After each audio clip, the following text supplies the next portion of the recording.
exposed to it from somebody, your body automatically shuts that down. You cannot get it because it shuts it down. That's the purpose of us giving you those vaccines. It's to protect you. Your body then is immune to it. Your body because you've starts an already had immune some of it. response. It's just like the measles, mumps, and rubella. Same thing for that. The reason that that's important is we do what we call herd immunity, okay? Herd immunity is what protects the general public across the board.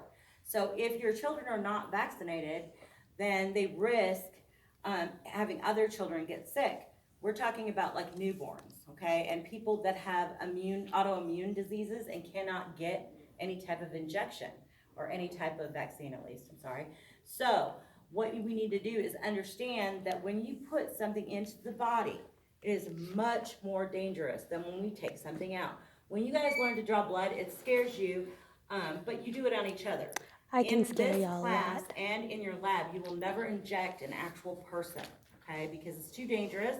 Even if it's just saline, we don't want to take that chance because there are things that saline can actually cause problems. So we don't allow our students to inject each other.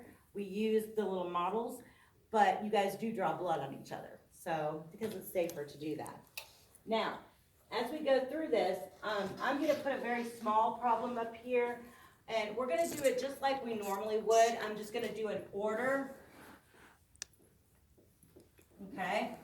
And then we're going to do our on hand, okay? And then you're just going to do your quantity. And it's really simple. This is not going to be hard. So what you're going to have, let's say we're going to pretend like our vial is 500 milligrams, okay? And I want you guys to do, that's going to be per ml. All right? So this is what we are aiming for. Our doctor is asking us to give them 500 ml, and that's, I'm sorry, per ml is how much you got. That's the strength. All right? Now what we have on hand is going to be 1,000. All right? And this would be, yeah, that's still per ml. Okay. So what do we need to do? 1,000 what? Milligrams? Yeah, it's like Kilograms? I'm sorry, this is milligrams. Okay. Same Thank thing. you. Is what we have Same now. thing. Okay, so what do we need to do with this problem? Half. Yeah, it's just half, right? So, well, how many mLs do I need to give? 500. Okay, Oh, so milligrams if I'm per doing ml. that, if you're just halving it, is what you're Okay. doing, guys. Yeah. Okay. Yeah. So I'm gonna give how many? 0.5. mLs. Oh. 0.5. Very good. This is 0. 0.5. Oh. Very good. Some of you probably Smarty. thought it was 1 ml, but it's not, because remember, I said this is 1,000 per ml. So you're gonna have to knock it down a little bit more, right? Because you're gonna need less than that. So you actually are giving a half of an ml. And so, let me write it like this so you guys. Okay, so while you're doing this, you guys are going to go ahead and you're only going to be drawing a half of an ml to start, okay? So for your first draw, that's all I want you to drop in your syringe, all right? So that's going to be your first draw. Now I'm just going to give you a couple different ones. So for your second one, we're going to pretend and you're going to do 2 mLs, okay? Ooh. This is practice. All right. Then for your third one, I want you guys to do 1.5 ml. Ooh. Okay? So all you're doing is drawing up different dosages. Yes. What did you say the per milliliter was again? The per milliliter part Okay. of it was Up the here? strength. All right. Yeah, So you said because this is per ml. You said, but the per ml means strength, right? Right. Mhm. Okay. So the strength of it per ml is what we have in house is 1,000 per ml, but he only wants 500 per ml. So you have to knock it way down because this is different. It would be different if this was just that we had 1,000 milligrams, and you wouldn't have to do as much because you could just break it in half. and you'd have 1 ml, right? Mhm. But you can't do that with this, okay? You have to do a half of an ml. All right, so let's go ahead and I'm gonna have you guys come up to the table here and I'm gonna show you the steps on how we actually get everything done. Mhm. Whose water bottle? Nose goes. Get all my stuff here. Alcohol cup. Thank you. You need it half open? Half open? Thank you. All right, guys. So, we don't really need a whole lot of supplies in here. And when you're done with each time that you draw up the amount that you're going to draw, all you have to do is go ahead and put it back in the bottle, the liquid, and then you'll just put it in the little thing over here, okay? And I'll show you. All right, so this is your syringe, okay? So this portion of the syringe is called the barrel, okay? This is where you read all of the numbers and how you get your calculation in here. So you would pull the plunger, which is this right here. You're gonna pull that down at the very top. Hold on, it's got too much stuff in it. The very flat part of the syringe, the top flat, not the little point. It's the flat of the top of the plunger, okay, the black part. You're gonna pull that down to whatever it is that you're gonna draw up at that moment. So I'm gonna do 1, and I wanna make sure that I have that amount of air in it, okay? Now, normally this would be in a package. Will you give me one that's a package needle so I can show them how to open it? Nope, that's a... So whatever we're pulling, we have to pull the amount of air. Yes. Okay. All right, so when we open a needle, okay, you are going to pull it like this, okay? You're going to peel it back. You don't want to touch that top because this right here is considered sterile. So if you touch it, it's no longer sterile. You're going to take your syringe, okay? You're going to bring them together and twist and really get it on there good and tight, okay? Always make sure that this is tight because if you don't have it tight, the needle could come off when you pull it out, all right? So make sure it's on there good and tight. Now, you can set it down as long as it's capped.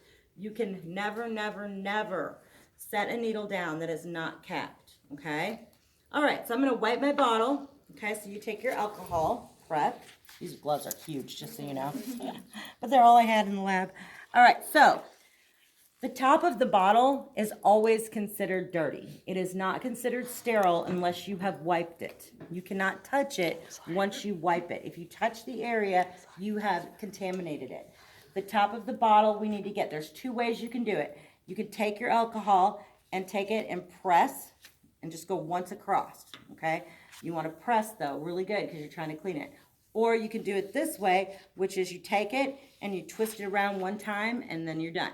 Okay, now you have to let this dry. If you do not let the top of the bottle dry, then it does not kill the bacteria. If I wipe something and I don't let it dry, it's just wet alcohol sitting there and it hasn't killed any of the bacteria. So you want to do this and let it sit. The same thing on the patient's arm. Okay, we're going to pretend like this is their arm. So you want to take it, and you guys are going to use the same alcohol prep just because we save on supplies because it's not, you know, now when we're in lab we'll use different ones, but in here. All right, so you take it and you're going to put it to the center of the butt. You're going to wipe out, okay?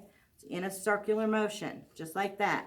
You want to make sure. Now, if you look at the alcohol, you're going to be surprised because there's usually dirt on it. Even though these are brand new, they still have dirt on them. And you want to let that sit and you want to let it dry. Now, once the top is dry, when we take the needle cap off, we do it in what we call an exaggerated motion, okay? So you hold it away from you and pull them away from each other, okay? Exaggerate it. Now put your cap and set it so that when it's time to recap it, that you can do that. Now, you want to take it and you want to take it and put it, you leave this bottle on the counter, okay? Go straight into the middle, all right? Push your air in, flip your bottle, and you want the label to be so you can see it, okay? Because that is one of our checks. So this is, we check it when we take it out of the cabinet. We check it when it's in our hand. We can see it the whole time we're drawing. That helps us to know that we have the right medication, okay? Now, I'm just gonna do 1 ml, so I'm gonna pull my med in.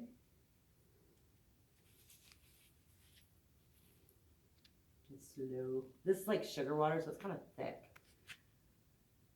All right, now I'm gonna get it right where I need it to be. Now, once you're done with that, you need to hold it like this, okay? And pull away like that. Now, you can cap it. I prefer to do my bubbles with the cap off, okay? So I pull it down like this, all right? So I have a little bit of air in here, and I tap it with your finger. You got to get the bubbles out, guys. You don't want to put bubbles in there. And it can be a challenge. All right, so once you do that, you want to find the bevel. The bevel is the opening of the needle, okay? And when you find that bevel, you're going to push up and get right back to that 1 ml, even if some of the med comes out. All right, so I got mine back. I got this bubble in there that don't like me. Sometimes we have to take it, and I've had to tap it.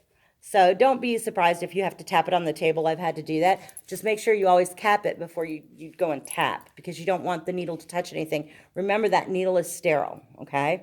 So you don't want to touch it on anything. Now, once you get that done, you would normally just go and give your injection, okay? But I want to show you how to cap the needle, all right? If I was going, let's say you draw this up in the lab and you have to take it to the room. So you're going to have to cap it. It's called a one-handed scoop. All right, you take it with your one hand, and you're going to put your needle inside, lift it up like this, shake it down, grab the base of it, and pull down. Do not ever push like this, because if this cap were broken, if you push like this, you could stab your finger, okay, and that hurts. Yes, so you don't want to do that. All right, now when you get into the exam room, and I've already wiped my butt, but you would clean the patient, okay? Now, you're going to do the same thing when you get in there and you're getting ready to give the patient their injection. Do an exaggerated motion, okay? Now, I'm going to find that bevel. That bevel's the opening. There's 2 different techniques that you can do, and whichever one works for you best is fine. I like to use the knife method, okay? So the knife method is when you take it and you put it in your hand like this, okay? Do you see how I have it like in the crease of my hand? And I make sure my bevel's up. The reason I like that is my thumb is free, okay?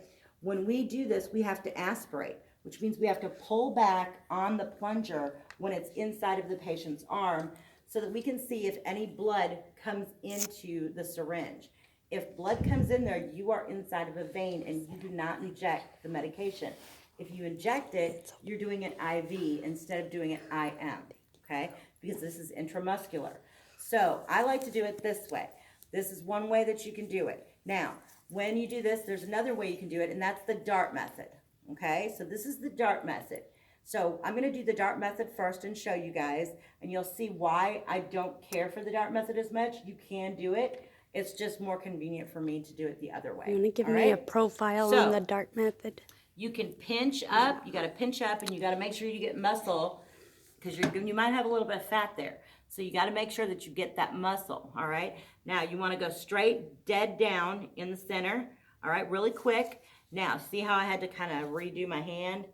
And I'm having to lift up to see if any blood, and then I'm going to go ahead and inject. Now, then when you pull it out, you do it quick, okay? Now, once we do that, there is